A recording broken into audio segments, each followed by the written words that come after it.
Comece o dia bem informado com a equipe de jornalismo da Verde Vale FM. No ar, Jornal Verde Vale.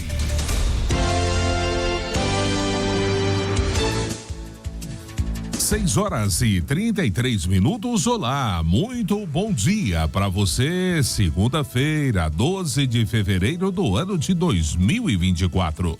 Estamos começando pela Verde Vale FM, uma emissora do Sistema Verde Vale de Comunicação, mais uma edição do Jornal Verde Vale. Comigo aqui na bancada, Daliana Oliveira. Muito bom dia. Muito bom dia para você, Wesley. Bom dia para todo mundo que acompanha a nossa programação aqui pela Rádio número 1 da região. Agora são 6 horas e 34 minutos dessa segunda-feira, véspera de feriado. Agora você confere os destaques desse fim de semana. Jornal Verde Vale. Lucas do Vale será o novo presidente do MDB em Rio Verde. Brasil perde para a Argentina no pré-olímpico, está fora dos Jogos de Paris 2024. Em meio à alta de dengue, lixo do carnaval pode agravar cenário epidemiológico em Goiás. Taxa do agro, o governo já arrecadou mais de R$1 bilhão. Mais da metade das operações da Polícia Federal contra facções atinge o PCC e o Comando Vermelho. Vendas de veículos 0 quilômetros abrem em 2024 em alta. Os detalhes destas e outras notícias você vai conferir a partir de agora aqui no Jornal Verde Vale.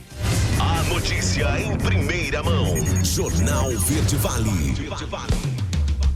Jornal Verde Vale. Verde Vale. Notícias do Brasil. 6 horas e 35 minutos, mais uma vez, uma ótima manhã de segunda-feira para você, véspera de feriado. Sejam todos bem-vindos e bem-vindas a mais uma edição do Jornal Verde Vale.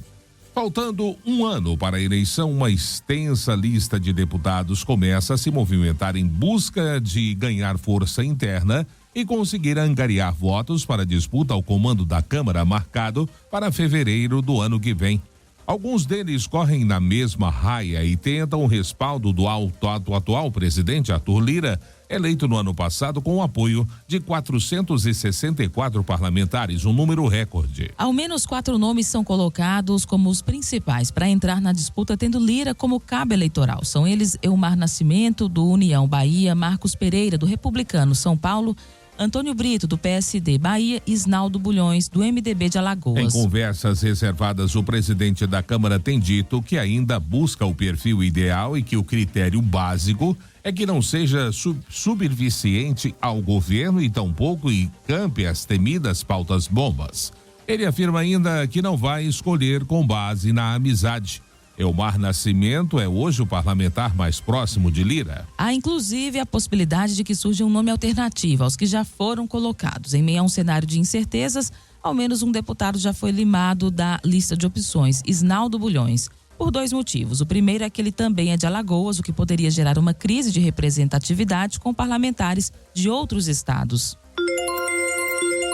6h36 e a Polícia Rodoviária Federal alerta para golpe em nome do órgão. E-mails que informam supostas multas são fraudulentos. Prestem atenção nessa matéria de Milena Abreu. Polícia Rodoviária Federal alerta para golpe em nome da instituição. A PRF identificou a circulação de e-mails fraudulentos que informam a existência de supostas multas. Essas mensagens acabam direcionando o usuário para um site fraudulento por meio de um QR Code. Essa, inclusive, é uma estratégia bastante comum usada pelos estelionatários, que costumam usar nomes e siglas de órgãos públicos em e-mails, mensagens de texto e até ligações telefônicas como isca para atrair vítimas. O órgão esclarece que as notificações de autuações emitidas pela Polícia Rodoviária não são enviadas por e-mail. Elas chegam pelo correio e também podem ser visualizadas no sistema de notificação eletrônica que o motorista acessa por meio do aplicativo Carteira Digital de Trânsito do Governo Federal. Caso você receba e-mail em nome da Polícia Rodoviária Federal, a orientação é acessar o aplicativo da Carteira Digital ou o site oficial do órgão, digitando gov.br/PRF no navegador de internet e procurar nesses ambientes as informações sobre autuações emitidas pela corporação. Da Rádio 2, Milena Abreu. Jornal Verde Vale. Notícias de Goiás. 6h38 agora.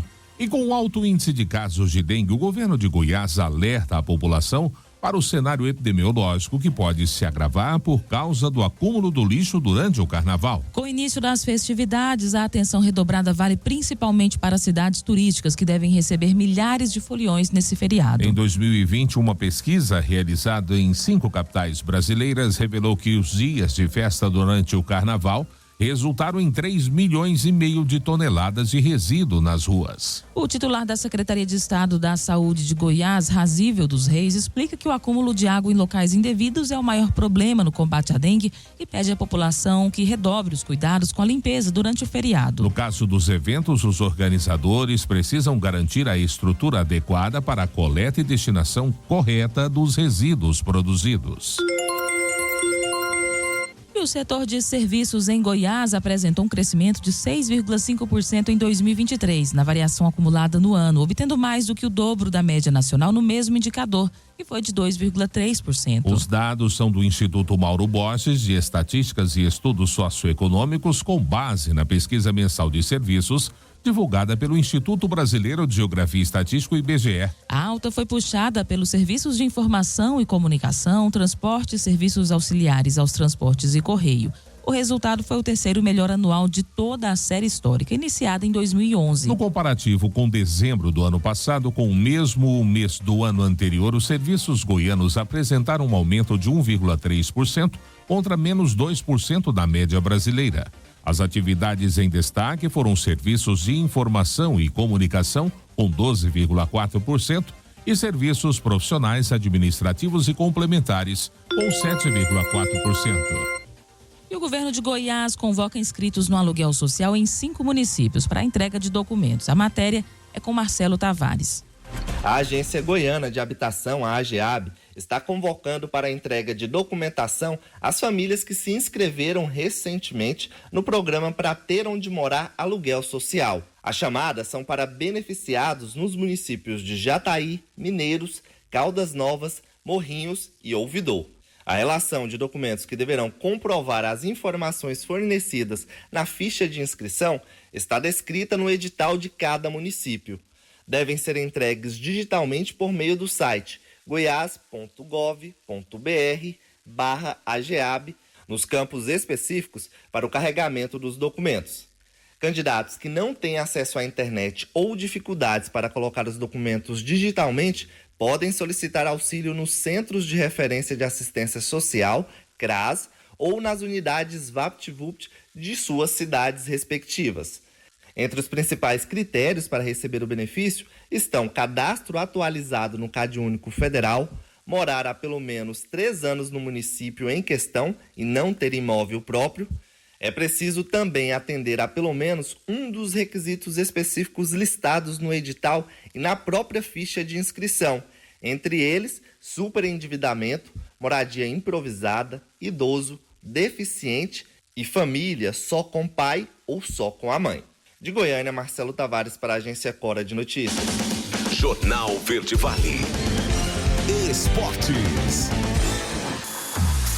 6h42 e o atual bicampeão olímpico do futebol masculino está fora dos Jogos de Paris 2024. O Brasil perdeu para a Argentina por 1-0 neste domingo na última rodada do quadrangular final do torneio pré-olímpico. Com isso, não tem chances de classificação. A seleção argentina precisava vencer para ficar com a vaga e assim o fez. O gol da vitória no estádio Brígido Iriarte, em Caracas, foi marcado pelo centroavante Gondou, aos 32 minutos do segundo tempo. O Brasil fez uma campanha muito ruim no pré-olímpico. Na primeira fase, venceu a Bolívia por 1-0, a Colômbia por 2-0 e o Equador por 2-1. Por outro lado, perdeu para a Venezuela no último jogo da fase de grupos por 3-1 e para o Paraguai por 1-0 na abertura do quadrangular. Venceu por 2-1 a Venezuela, mas voltou a ser derrotado neste domingo no confronto decisivo contra a Argentina. Diante disso tudo, terminou o quadrangular final com 3 pontos em 3 jogos. E o que parecia ser mais uma vitória para o Santos no Campeonato Paulista se transformou em tropeço para o time de Fábio Carille neste domingo. Com um gol nos acréscimos do segundo tempo, o Mirassol empatou em 2-2 com o Peixe no Maião, em jogo válido pela 7ª rodada do torneio estadual. O time santista ficou em vantagem 2 vezes no placar, com Rainer e William Bigode, mas cedeu empate aos donos da casa, que tiveram Rodrigo expulso no início da segunda etapa. De La Torre Sérgio e Mário Sérgio marcaram para o Mirassol. E depois de 5 derrotas consecutivas, o Corinthians finalmente voltou a vencer no Campeonato Paulista. Na estreia do técnico Antônio Oliveira, o Timão bateu a Portuguesa por 2-0 neste domingo na Neoquímica Arena e deixou a zona do rebaixamento. O resultado complicou a situação da Lusa. A vitória alvinegra começou a ser construída no primeiro tempo, em um lance bastante duvidoso. Fagner caiu na área após um leve contato de Patrick e o árbitro Luiz Flávio de Oliveira marcou pênalti. Ele sequer foi chamado para analisar o lance no VAR. Com o resultado, o Corinthians chegou aos 6 pontos e deixou a zona do rebaixamento. O Timão, porém, ainda é o lanterna do Grupo C, que tem Bragantino em primeiro com 11 pontos. A Portuguesa agora entra no grupo dos 2 piores times com 3 pontos e, mais uma vez, corre o sério risco de cair para a Série A2. Jornal Verde Vale. Agronegócios. 6h44. E após 10 meses do início da cobrança, o Fundo Estadual de Infraestrutura, o Fundinfra, arrecadou R$1 bilhão, alcançando a meta inicialmente prevista para o fim de 2023. Os recursos são compostos pela contribuição agropecuária, conhecida como a taxa do agro. A cobrança foi estabelecida pelo Executivo goiano no final de 2022 como uma fonte de recursos para investimentos em infraestrutura, como a melhoria de rodovias, pontes e aeródromos. A taxa varia entre 0,5% a 1,65% em cima da produção agropecuária. De acordo com a Secretaria de Estado da Economia, em 2023 foram recolhidos R$967 milhões e os outros 38 milhões e 600 mil foram adicionados à arrecadação em janeiro desse ano. O município de Rio Verde, segundo o maior produtor de soja do país, destacou-se como o maior contribuinte, com uma arrecadação de R$388 milhões, seguido por Jataí, que contribuiu com 89 milhões. O Conselho Gestor do Fundinfra já aprovou 44 projetos rodoviários, com um investimento total estimado de R$3 bilhões. Até hoje, apenas uma obra feita com os recursos da arrecadação foi concluída. A restauração de 42,2 quilômetros da GO 080 entre Barro Alto e Goianésia. De acordo com a Agência Goiana de Infraestrutura e Transportes, a Goinfra, as obras estão todas dentro do prazo, já que estavam previstas para iniciar apenas este ano. A notícia em primeira mão. Jornal Verde Vale. Jornal Verde Vale. Verde Vale. Notícias do Brasil. 6h59 agora, já de volta com o segundo bloco do Jornal Verde Vale dessa segunda-feira. E na iminência do Supremo Tribunal Federal poder decretar a prisão do ex-presidente e ex-senador Fernando Collor de Mello, o ministro Dias Toffoli pediu vista do julgamento que analisava recursos do ex-parlamentar, condenado a 8 anos e 10 meses de prisão na Lava Jato, e deu sobrevida ao último político que ainda tem o fantasma do Petrolão no seu encalço. Em julgamento no plenário virtual, Toffoli pediu mais tempo para verificar os argumentos de Collor, que, entre outras coisas, alega que parte dos crimes pelos quais foi penalizado já teria prescrito, impedindo o Estado brasileiro de puni-lo. No recurso apresentado ao STF, Collor também afirma que o STF o condenou com base apenas em depoimentos de delatores premiados, sem eventuais elementos de corroboração. Diz que não deveria ter tido a pena agravada sob a alegação de que houve um elevado valor desviado e sustenta que haveria 5 votos dos 10 ministros que participaram do seu julgamento mais favoráveis a ele, o que supostamente levaria a pena final dos atuais 8 anos e 10 meses para 4 anos de reclusão. E o Sistema Interligado Nacional registrou consumo recorde de energia na última quarta-feira, com carga total às 14h15 de 101.860 megawatts, sendo 92,4% de fornecimento por fontes renováveis, especialmente usinas hidrelétricas, usinas eólicas, usinas solares e micro e mini geração distribuídas. Os dados são do Operador Nacional do Serviço Elétrico. E desde novembro do ano passado, houve 3 picos entre os maiores da história. O ministro de Minas e Energia, Alexandre Silveira, comemorou o fato. Nosso sistema interligado nacional deu mais uma de robustez. Podemos nos orgulhar, quase 93% da geração de energia elétrica do país foram atendidos por usinas renováveis, mas o trabalho é contínuo. Por isso, o Ministério de Minas e Energia e as vinculadas continuarão trabalhando para continuar o equilíbrio entre a segurança energética e a modicidade tarifária aos brasileiros e também às brasileiras, foi o que disse o ministro. E se você está de bobeira no carnaval, aproveite para separar documentos para declaração do imposto de renda. Quem traz esse alerta é Milena Abreu. O carnaval chegou e se você não é do time da folia, pode aproveitar os dias de folga para descansar e, por que não, separar os documentos necessários para a declaração do Imposto de Renda 2024. Isso vai facilitar bastante na hora de prestar contas ao leão. Para declarar, você precisa dos números de CPF e título de eleitor. Também é obrigatório informar o CPF de todos os dependentes, seja qual for a idade deles. Separe o número do recibo da declaração do ano passado, caso você tenha enviado o documento. Você também vai precisar ter em mãos os recibos dos gastos com despesas médicas e educação, que podem ser abatidos no imposto de renda. Para que você possa usá-los, eles precisam informar o CNPJ ou o CPF do prestador de serviços e os seus dados ou os de um dependente seu, se for o caso. Aliás, guarde todos esses comprovantes depois de enviar a declaração. A Receita pode pedir para vê-los por um período de até 5 anos. Os informes de rendimento da empresa em que você trabalha e das instituições bancárias com as quais você tem relacionamento devem ser entregues a você até o fim deste mês. Se você vendeu carro, imóvel ou outros bens de valor, também vai precisar dos documentos relativos à transação, bem como os de eventuais financiamentos, pagamentos de pensão alimentícia ou doação, recebimento de herança, empréstimos e consórcios. O prazo de entrega da declaração do Imposto de Renda 2024 está previsto para começar no dia 15 de março. Os contribuintes terão até 31 de maio para enviar o documento para o fisco. Da Rádio 2, Milena Abreu. Jornal Verde Vale. Notícias de Goiás.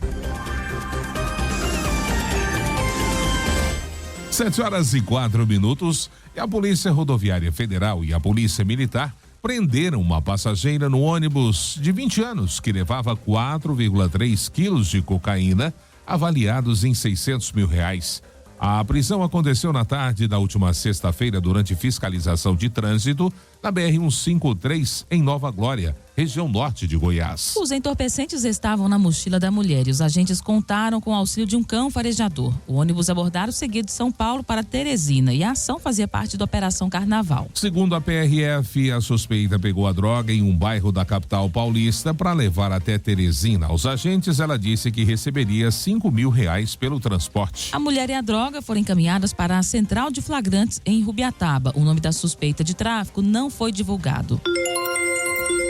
E o governo de Goiás, por meio da Secretaria de Saúde do Estado, recebeu 72.818 doses da vacina contra a dengue na última quinta-feira e concluiu a distribuição para as regionais de todas as doses na sexta. Segundo a orientação do Ministério da Saúde, nesse primeiro momento serão atendidos 51 municípios goianos, das regionais Central e Centro-Sul. A faixa etária, que originalmente foi definida de 10 a 14 anos, foi restringida neste momento para 10 e 11 anos, em função do quantitativo reduzido de doses recebidas pelo Ministério da Saúde. A vacinação começa nos 51 municípios goianos a partir da próxima quinta-feira, dia 15. O subsecretário de Vigilância e Atenção Integral à Saúde da Secretaria, Luciano de Moura Carvalho, reforça que mesmo com a chegada das vacinas, os cuidados não devem parar. 7h06 agora, e o governo federal oficializou a situação de emergência em municípios de Goiás, isso com relação à dengue, hein? Vamos conferir os detalhes com a Juliana Carnevale. O O governo federal oficializou a situação de emergência devido aos baixos índices de chuva em 25 municípios goianos. A decisão foi tomada após uma reunião do governador Ronaldo Caiado e do titular da Secretaria de Agricultura, Pecuária e Abastecimento, Pedro Leonardo Rezende, com o ministro da Integração e Desenvolvimento Regional, Valdez Góes. No encontro realizado em Brasília, foram discutidas medidas de suporte a Goiás relacionadas a um decreto estadual.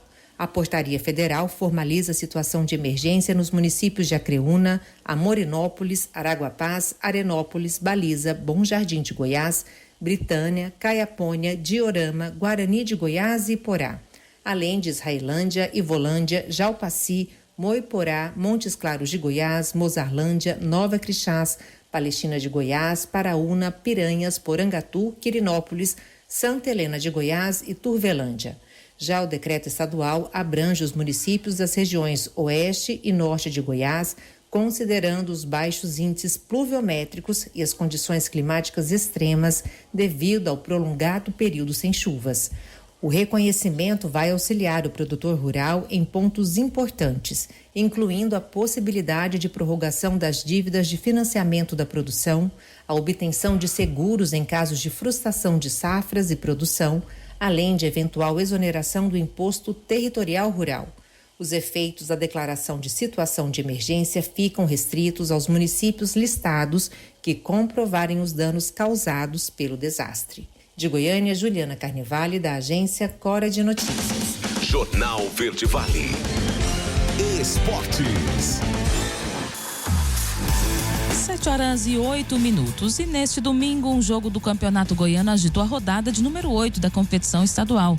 No estádio Divino Garcia Rosa, o Goiatuba recebeu a equipe de Anápolis. Porém, no jogo, os ataques ficaram devendo e o duelo terminou empatado sem gols. Com o empate, o Goiatuba segue na terceira colocação do Goianão, agora com 15 pontos. Já o Anápolis está em sexto com 11 tentos. Na próxima rodada, o Azulão vai até o Antônio Ascioli duelar contra o Atlético Goianiense. Já o Galo da Comarca irá receber no Jonas Duarte o Iborá.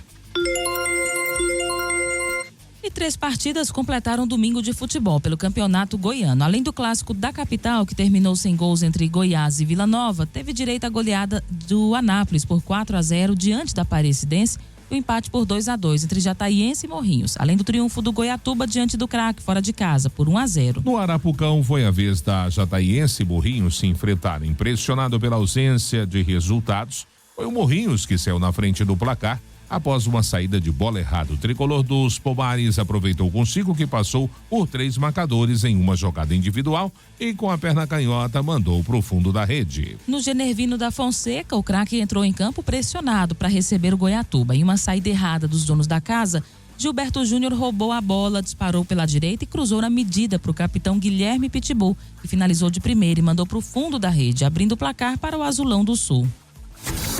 Jornal Verde Vale. Agronegócios. 7h09 e o mercado físico do boi gordo registrou preços acomodados ao longo da semana passada. Segundo o analista de safras e mercado Fernando Henrique Iglesias, o ambiente de negócios aponta para encurtamento das escalas de abate em várias regiões do país, o que pode levar ao maior apetite de compra na retomada de negociações após o feriado de carnaval. Para Iglesias, os preços da carne já sinalizaram para a recuperação no decorrer desta semana, com espaço para a continuidade desse movimento no curto prazo. Os preços da arroba do boi gordo na modalidade a prazo nas principais praças de comercialização do país estavam assim na última sexta-feira. São Paulo, capital, R$239. Já em Goiânia, Goiás, R$227. Em Uberaba, Minas Gerais, R$240. Em Dourados, Mato Grosso do Sul, R$231. E finalmente em Cuiabá, no Mato Grosso, R$211. O mercado atacadista apresentou preços firmes para a carne bovina ao longo da semana passada. O ambiente de negócios ainda sugere pela continuidade do movimento de alta no decorrer da primeira quinzena do mês, período pautado pelo maior apelo ao consumo. A entrada dos salários na economia foi o grande motivador desse movimento, que influenciou positivamente no comportamento de preço de todas as carnes. Jornal Verde Vale. Verde Vale. Notícias do Brasil. 7h11. Calor, chuva e frente fria no sul e sudeste devem marcar a semana. A previsão você confere com Denise Coelho. O folião deve enfrentar tempo quente com pancadas de chuva durante o dia em boa parte do país no início desta semana. Como ressalta o meteorologista Heráclio Alves, do Instituto Nacional de Meteorologia, um padrão bem típico de verão, com a combinação do calor e a alta umidade e a possibilidade de trovoadas e rajadas de vento, especialmente à tarde nas regiões Nordeste, Norte e nas áreas do Centro-Oeste.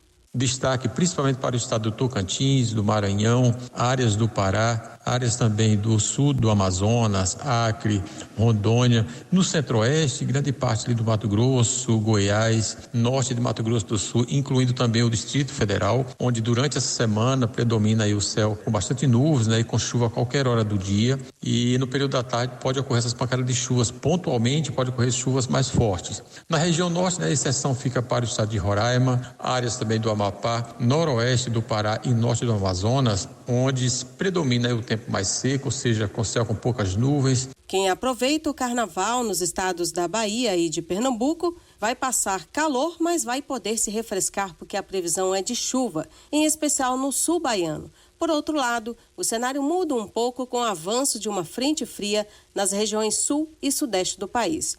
O fenômeno deve aliviar um pouco o tempo quente dos últimos dias. Na região sul, já tem uma mudança na segunda-feira, até com o avanço de uma frente fria pelo oceano, né, a leste da região sul, e aí intensifica, né, as instabilidades em grande parte do Rio Grande do Sul, até devido ao calor, né, as altas temperaturas registradas nos últimos dias, pode potencializar as instabilidades, e aí pode ocorrer essas pancadas de chuvas ainda na segunda e na terça-feira, quando essa frente fria já começa a avançar pelo oceano, mas vai margeando os estados de Santa Catarina, Paraná, e pode ocorrer também essas pancadas de chuvas ao longo do período. Então, de acordo com o IMET, calor e temperatura variando nos períodos mais quentes, entre 37 e 40 graus, no norte, nordeste e centro-oeste. Já no sudeste, a temperatura mais alta deve ficar em torno dos 36 graus. O tempo fica levemente mais frio no sul, onde os termômetros devem marcar 34 graus nesses períodos, especialmente no Paraná. Agência Rádio Web, produção e reportagem, Denise Coelho.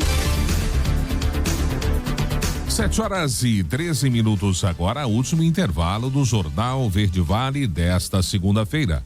Já, no próximo bloco, o Parceria prevê capacitação de beneficiários do Cadastro Único. E mortes por HIV ou AIDS caíram 8,5% no Brasil em 10 anos, segundo o Ministério da Saúde. Claro, também espaço para as nossas notícias locais do fim de semana. Não saia daí.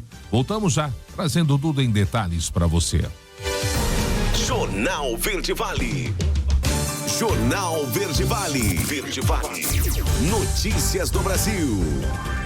7h22, já de volta com o último bloco do Jornal Verde Vale desta segunda-feira, início de semana. Entre 2012 e 2022, houve uma redução de 25,5% no índice de mortalidade por AIDS do Brasil, que passou de 5,5 para 4,1 mortes por cada 100 mil habitantes. Em 2022, o país registrou 10.994 mortes, tendo HIV ou AIDS como causa básica, uma queda de 8,5% em comparação às 12.019 mortes registradas em 2012. As informações são do último boletim epidemiológico sobre HIV e AIDS divulgado pelo Ministério da Saúde. Com a chegada do carnaval, a pasta destaca que a população deve se divertir, mas continuar atenta em relação às infecções sexualmente transmissíveis. Segundo ainda o Ministério da Saúde, o HIV é a sigla em inglês para o vírus da imunodeficiência humana, infecção causadora da AIDS. Pessoas que vivem com vírus e não estão em tratamento podem transmiti-lo a outras pessoas por relações sexuais desprotegidas, compartilhamento de seringas contaminadas ou de mãe para filho durante a gravidez e a amamentação quando não tomadas as devidas medidas de prevenção. O coordenador-geral da Vigilância de HIV, AIDS e Hepatites Virais da Secretaria de Vigilância em Saúde do Ministério da Saúde, Arthur Kalimann, explicou que a pasta trabalha em conjunto com os estados e municípios para prevenir a infecção pelo HIV por meio da prevenção combinada. E o uma parceria prevê a capacitação de beneficiários do Cadastro Único. Denise Coelho é quem traz esses detalhes. O Conselho Regional de Administração do Distrito Federal, CRADF, e o Ministério de Desenvolvimento e Assistência Social, Família e Combate à Fome assinaram um protocolo de intenções para um acordo de cooperação técnica na área social. A iniciativa tem como objetivo oferecer cursos presenciais de qualificação profissional aos inscritos no Cadastro Único. Como explica o presidente do Conselho, Carlos Alberto, a ideia é levar capacitação para pessoas em situação de vulnerabilidade social, com formação profissional em áreas como gerência, de gestão de pessoas e de auxiliar administrativo. É um trabalho social. O Conselho Regional de Administração deve ter um compromisso com a responsabilidade social. A gente vai além dos princípios da ESG, ou ESG, como a gente diz aqui no Brasil, para propiciar essa possibilidade de crescimento. O que a gente quer com isso? Que as pessoas que estão nessa situação frágil, recebendo auxílio do governo, sejam capacitadas, sejam profissionalizadas e aí sim consigam arrumar emprego. E ao arrumar emprego e crescer e ganhar dignidade, elas possam eventualmente parar de receber o Bolsa Família. O que a gente quer é que as pessoas cresçam, a gente não quer ficar eternamente propiciando auxílio a essas pessoas, a gente quer o desenvolvimento delas. O protocolo de intenções foi assinado entre o presidente do CRA do DF e o ministro Wellington Dias em Brasília. O ato também teve a presença do presidente do Conselho Federal de Administração, Leonardo Macedo. A intenção é que a iniciativa seja estendida a outros estados brasileiros. Já ficou estabelecido e acordado que essa mesma parceria que o CRADF fez com o MDS vai ser feita com o Conselho Federal de Administração, ou seja, o Conselho Federal de Administração e os 27 estados, incluindo o DF, vão ter o mesmo convênio, o mesmo instrumento de parceria para no Brasil inteiro, não apenas no DF, vão conseguir capacitar essas pessoas todas. Imagina a dimensão que isso vai ganhar. A ação prevê a parceria com instituições de ensino. A princípio, a expectativa é formar pelo menos 400 pessoas neste ano. Após a conclusão de cada turma, será feita a inclusão do aluno certificado no banco de talentos para a oferta da mão de obra às mais de 2.000 empresas cadastradas junto ao Conselho. Agência Rádio Web. Produção e reportagem, Denise Coelho. Jornal Verde Vale. Notícias de Goiás. 7h26. O uso correto da cadeirinha no banco traseiro salvou uma menina de 3 anos em um capotamento de carro que aconteceu neste sábado, na BR-070, em Piranhas. A informação é da Polícia Rodoviária Federal. Além da criança, estavam a bordo do Chevrolet Prisma o pai de 30 anos e a mãe de 27. O casal estava com cinto de segurança afivelado e sofreu apenas ferimentos leves. Por volta das 9 da manhã, o veículo trafegava em um trecho de reta, saiu da pista, capotou diversas vezes e foi parar no interior de uma propriedade rural. No comunicado à imprensa, a Polícia Rodoviária Federal usou o caso como uma prova da importância de estar atento aos itens de segurança de uso obrigatório do veículo. Além do cinto de segurança para jovens e adultos, também é importante se atentar para os itens de segurança adequados para cada idade. Um homem que tinha um mandado de prisão em aberto e outro que estaria traficando drogas no interior do estado morreram na noite dessa sexta-feira, após trocarem tiros com policiais militares de unidades especializadas. 3 armas de fogo e porções de drogas foram apreendidas após os confrontos. Em Goiânia, a troca de tiros foi registrada no setor Sangrila. De acordo com a ocorrência registrada pela Rotan, ao tentar abordar um foragido da justiça que estava em uma moto com uma mochila nas costas, os policiais foram recebidos com tiros. Ferido no revide, o condutor da moto, posteriormente identificado como Marco Carneiro, morreu antes mesmo da chegada do socorro médico. Na mochila que ele carregava, os policiais encontraram 4 peças de maconha. Segundo a Rotan, a moto em que o foragido estava quando foi abordado havia sido furtada em junho do ano passado em Goiânia. Uma pistola calibre 380, um revólver 38, 15 peças de maconha e várias porções pequenas do mesmo entorpecente foram apreendidos por militares do Comando de Operações de Divisa, o COD, após confronto com um suspeito de tráfico de drogas em Taquaral de Goiás, cidade a 90 quilômetros da capital Goiânia. E Goiânia é a única capital do país com tarifa de ônibus congelada desde 2019. Leandra Matos é quem traz essa informação. Goiânia é a única capital entre os estados do Brasil com a tarifa de ônibus do transporte coletivo congelada desde 2019. Isso é possível graças ao subsídio mantido pelo governo de Goiás em parceria com as prefeituras da capital e da região metropolitana, estendendo o benefício às populações de Aparecida de Goiânia, Goianira, Senador Canedo e Trindade. Cerca de 254 mil pessoas são atendidas por mês, totalizando 12 milhões de viagens no período. O subsídio ao transporte coletivo foi instituído pelo governo de Goiás em 2020 como forma de auxílio emergencial à população durante o período de pandemia da Covid-19. Em dezembro de 2021, foi publicada uma lei complementar que reestruturou a rede metropolitana de transporte coletivo e regulamentou o pagamento desse custeio. De 2020 até hoje, o Estado já investiu cerca de 300 milhões de reais. Em 2023, foram cerca de 138 milhões de reais. Por mês, o repasse é de cerca de 12 milhões e 400 mil reais. A tarifa do transporte coletivo custa R$ 4,30 para o usuário. Sem o subsídio, este valor seria de R$ 9,38, conforme a atualização da tarifa técnica ocorrida em janeiro. De Goiânia, Leandra Matos, da Agência Cora de Notícias. Jornal Verde Vale. Esportes. 7h30 agora. Primeira derrota da era Thiago Carpini. O São Paulo visitou a Ponte Preta neste sábado pela 7ª rodada do Paulistão, mas o tricolor foi superado pelo time da casa.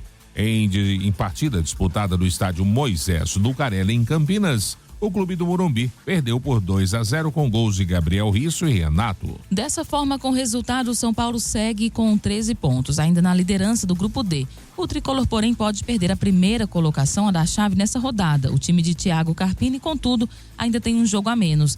A Ponte Preta, no entanto, chegou a 12 pontos e está na vice-liderança do grupo B, dando um grande passo rumo ao mata-mata. E depois de 5 derrotas consecutivas, o Corinthians voltou a vencer no Campeonato Paulista na estreia do técnico Antônio Oliveira. O Timão bateu a Portuguesa por 2-0 neste domingo na Neoquímica Arena e deixou a zona do rebaixamento. O resultado complicou a situação da Lusa. E o Grêmio mostrou resiliência ao buscar o empate por 1-1 no final da partida contra o São Luís, mantendo uma série invicta de 6 jogos no Gauchão. O confronto realizado na tarde deste sábado na Arena foi marcado por momentos de intensidade e oportunidades desperdiçadas para ambos os lados. Com o resultado, o Grêmio continua invicto na competição, porém a liderança está ameaçada. O tricolor pode perder a sua posição para o Internacional caso o rival vença a partida, o que torna cada ponto conquistado crucial nessa etapa do campeonato. Jornal Verde Vale. Agronegócios. 7h31. A trajetória de queda das cotações iniciada na segunda quinzena de janeiro de 2024 já resultou em um tombo de quase 8% na saca de arroz em casca no Rio Grande do Sul, principal referencial nacional. A média da saca de grão em cascata de 50 quilos no Rio Grande do Sul, 58% a 62% de grãos inteiros com pagamento à vista, encerrou a última quinta-feira cotada R$ 119,10. No momento de janeiro, a queda chegava a 7,88%, quando valia R$ 129,20. Comparado ao mesmo período do ano passado, contudo, o cereal ainda acumula uma alta de 35,2%. Uma combinação de preços em forte alta nos principais fornecedores globais e a queda da produção doméstica levou os preços a níveis recordes. É o que lembra o analista e consultor de safras e mercado, Elcio Bento. E o fenômeno El Niño prejudica a produção de alimentos, faz o preço subir e provoca inflação no país. Humberto Ferretti é quem traz essa reportagem. Fenômeno El Niño faz custo de vida do brasileiro subir. Ele é apontado como uma das causas da alta de 0,42% em janeiro do Índice Nacional de Preços ao Consumidor Amplo, o IPCA, considerado a inflação oficial do país.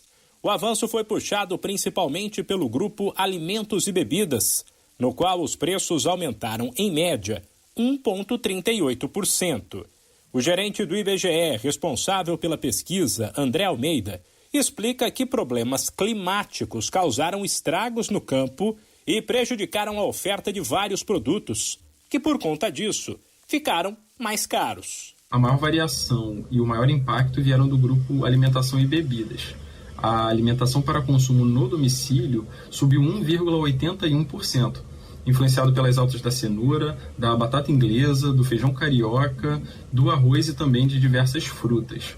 No mês de janeiro, tivemos temperaturas mais altas e grande incidência de chuvas em diversas regiões do país, o que acabou afetando a produção de diversos alimentos, em particular os alimentos in natura.